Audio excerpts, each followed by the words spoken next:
આંતરરાષ્ટ્રીય તૃણધાન્ય વર્ષ 2023 millet development યોજના અંતર્ગત તિલકવાડા ખાતે તાલુકા કક્ષાએ કૃષિ પરિસંવાદ અને કૃષિ પ્રદર્શન મેળો યોજાયો હતો।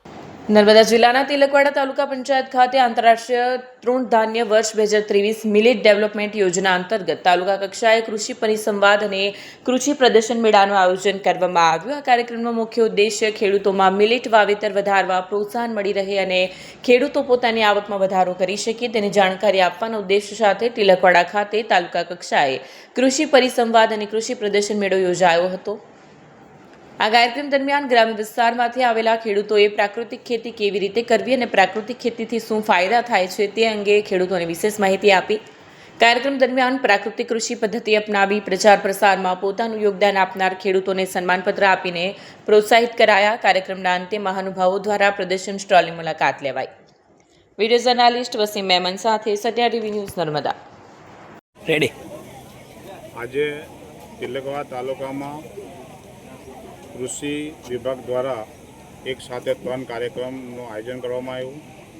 એમાં મોટી સંખ્યામાં ખેડૂતો ભાઈઓ અને બહેનો પણ આજના મેળામાં ઉપસ્થિત રહી અને સરકાર દ્વારા વિવિધ યોજનાઓનો માહિતી આપી અને આજે જે કિસાન પ્રધાનમંત્રી કિસાન યોજનાનો જે 2000નો હપ્તો આજે આદરણીય દેશના પ્રધાનમંત્રી નરેન્દ્રભાઈ મોદી સાહેબ આસામના ગુવાહાટીથી નાખવાના છે। તેઓના સાંજે 5 વાગે એ કાર્યક્રમ પણ આજે અહીંયા તાલુકા પંચાયત દ્વારા કરવામાં આવ્યો છે અને સરકારની વિવિધ યોજનાઓ ખેડૂતોને ખાસ વિનંતી કરવામાં આવી છે કે આપણે દવા ખાતર વગરની પ્રાકૃતિક ખેતી તરફ વળીએ, જેના કારણે આપણું અને આપણા પરિવારને આપણા સમાજનું જે